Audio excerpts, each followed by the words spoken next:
जय हिंद। स्वागत है आप सभी का हमारे YouTube चैनल में। आज हम लोग विज्ञान का मॉडल सेट नंबर 1 पढ़ेंगे, जो बिहार बोर्ड द्वारा ऑफिशियल जारी किया गया है। तो अगर चैनल पे आप नए होंगे तो चैनल को सब्सक्राइब कीजिएगा और बेल आइकन को प्रेस कीजिएगा और हमें सपोर्ट कीजिएगा।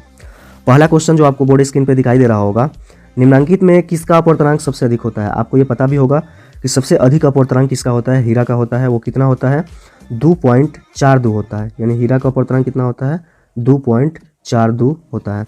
अगला क्वेश्चन है, अवतल दर्पण की फोकस दूरी होती है। तो अवतल दर्पण की फोकस दूरी जो होती है हमेशा क्या होती है, ऋणात्मक होती है। और उत्तल की वहीं पूछ देगा तो क्या हो जाएगी, धनात्मक हो जाएगी। तो इस तरह से इसका 2 का ऑप्शन नंबर ये सही हो जाएगा। अगला क्वेश्चन है, किसी लेंस में मुख्य फोकस की संख्या कितनी होती है। तो लेंस में मुख्य फोकस की संख्या की अगर बात करें तो 2 होती है। दाढ़ी बनाने में कौन सा दर्पण उपयुक्त होता है, यानी दाढ़ी बनाने में कौन सा दर्पण का प्रयोग किया जाता है। ये बहुत ही सरल क्वेश्चन है, आप इसका कमेंट बॉक्स में आंसर दीजिएगा कमेंट करके। 5वां क्वेश्चन है, अवतल दर्पण की फोकस दूरी एवं वक्रता त्रिज्या का संबंध क्या होता है। आपको पता भी है, F = R/2, जो बिल्कुल सी राइट आंसर हो जाएगा। अगला क्वेश्चन है, निम्नलिखित में से किस लेंस को अभिसारी लेंस कहा जाता है। तो देखिए, अभिसारी लेंस किसको कहा जाता है, उत्तल को कहा जाता है। और वहीं अपसारी की अगर बात आएगा तो किसको कहा जाएगा, अवतल को। दृश्य प्रकाश में किस वर्ण का तरंगदैर्ध्य सबसे न्यूनतम होता है। न्यूनतम यानी सबसे कम, तो बैगनी हो जाएगा। सबसे अधिक पूछा होता तो इसका आंसर लाल होता। क्वेश्चन के अकॉर्डिंग बैगनी होगा। अगला क्वेश्चन है, तारों का टिमटिमाना प्रकाश के किस घटना को दर्शाता है। तो तारों का टिमटिमाना प्रकाश के अपवर्तन को दर्शाता है। फिर नेक्स्ट क्वेश्चन है, निम्नलिखित में से किसमें प्रकाश की चाल सबसे अधिक होती है। तो प्रकाश की चाल निर्वात में अधिक होती है। ये कितनी होती है, 3 × 10⁸ 3 × 10⁸ मीटर पर सेकंड। प्रकाश अपवर्तन के कितने नियम है। नेक्स्ट क्वेश्चन है, प्रकाश अपवर्तन के कितने नियम है, आप इसको कमेंट करके बताइएगा। प्रकाश अपवर्तन काफी इजी क्वेश्चन है। अगला है, जल विद्युत संयंत्र। जल विद्युत संयंत्र किस ऊर्जा को विद्युत ऊर्जा में रूपांतरित करता है। तो जल स्थितिज ऊर्जा को करता है, ये ऑप्शन नंबर सी। जलता हुआ मोमबत्ती बदलता है। तो जलता हुआ मोमबत्ती की अगर बात किया जाए तो जलता हुआ मोमबत्ती किस में बदलता है, रासायनिक ऊर्जा को प्रकाश ऊर्जा में, यानी ऑप्शन नंबर बी हो जाएगा।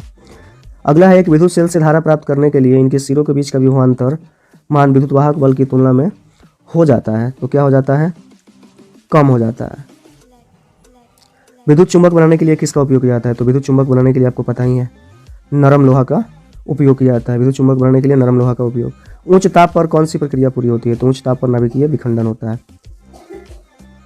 उच्च ताप पर कौन सी प्रक्रिया बता दिए। सौर ऊर्जा को सीधे विद्युत ऊर्जा में कौन युक्त बदलता है। तो ये हो जाएगा सौर सेल, बिल्कुल राइट आंसर। पवन विद्युत जनयंत्र में पवन की चाल कितनी होनी चाहिए। तो आपको पता ही है, 15 किलोमीटर प्रति आवर। सेल विद्युत वाहक बल का है। तो सेल विद्युत वाहक बल का क्या है, सेल विद्युत वाहक बल का सेल द्वारा इकाई आवेश पर किया गया कार्य है। घरेलू परिपथ में किस प्रकार की आपूर्ति होती है। तो घरेलू परिपथ में किस प्रकार की आपूर्ति होती है। तो ये होता है चर दिष्ट धारा। बर्ण विक्षेपण असंभव है। तो बर्ण विक्षेपण किस में असंभव है, फाइबर में। वायु में रेखा एक कांच का प्रिज्म आपतित किरणों को मोड़ देता है। तो किस तरफ मोड़ देता है, नीचे की तरफ मोड़ देता है। ये दिया है Zn+O2 और 2ZnO किस प्रकार की अभिक्रिया है। तो यहाँ पे क्या हो रहा है, आप देख रहे हैं कि जिंक के साथ ऑक्सीजन जुट रहा है। जिंक के साथ क्या जुट रहा है, ऑक्सीजन जुट रहा है। तो ये हो जाएगा आपका ऑक्सीकरण, यानी अपचयन हो जाएगा। खाने वाला सोडा का रासायनिक सूत्र क्या होता है, देख लीजिए, NaHCO3 इसका हो जाएगा बिल्कुल राइट आंसर। कमरे के ताप पर द्रव अवस्था में कौन सी धातु होती है। तो कौन सी होती है, पारा।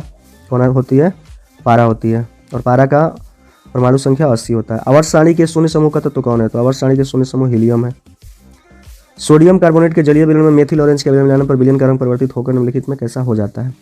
तो ये आपका बिल्कुल सही क्वेश्चन है, इस पीला हो जाएगा। ग्लोबल वार्मिंग के लिए उत्तरदायी गैस निम्नलिखित में कौन है। तो ग्लोबल वार्मिंग के लिए कार्बन डाइऑक्साइड। गंधक की परमाणु संख्या, तो गंधक की परमाणु संख्या 16। अम्ल का जलीय विलयन विद्युत का संचलन करता है, क्योंकि अम्ल जल में क्या होता है, आयनित होता है। अधिकतर धातुओं के ऑक्साइड कैसे होते हैं। तो धातुओं के ऑक्साइड जो होते हैं वो कैसे होते हैं, क्षारीय होते हैं। कैसे होते हैं, क्षारीय। सोने में निम्नलिखित में से कौन सी धातु मिलाकर मिश्र धातु तैयार की जाती है। Copper, zinc, potassium, iron. तो कॉपर होगा।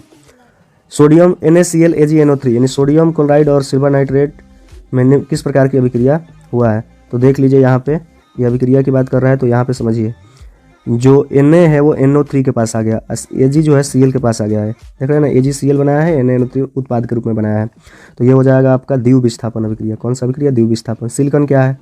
तो सिलिकॉन एक उपधातु है जिसका उपयोग सोलर पैनल बहुत सारी जगहों पर किया जाता है।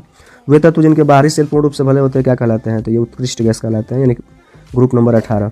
खड़िया का रासायनिक सूत्र क्या है। तो खड़िया का रासायनिक सूत्र CaCO3, कैल्शियम कार्बोनेट, चूना पत्थर भी बोलते हैं। निम्नलिखित में से कौन सबसे अधिक अम्लीय ऑक्साइड होता है। तो सबसे अधिक अम्लीय ऑक्साइड SO2 होता है।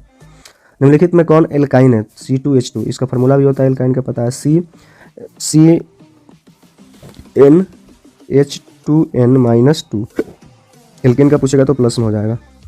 अगला है CH3OC2H5 का IUPAC नेम। तो IUPAC नेम आप ऑप्शन के अकॉर्डिंग अगर देखिएगा तो IUPAC नेम क्या हो जाएगा? Methoxy ethane. निम्नलिखित में से कौन यौगिक ईंधन के रूप में इस्तेमाल किया जाता है? प्रोपेनॉल, एथेनोइक अम्ल, एथेनॉल और इनमें सभी। तो ये हो जाएगा आपका एथेनॉल।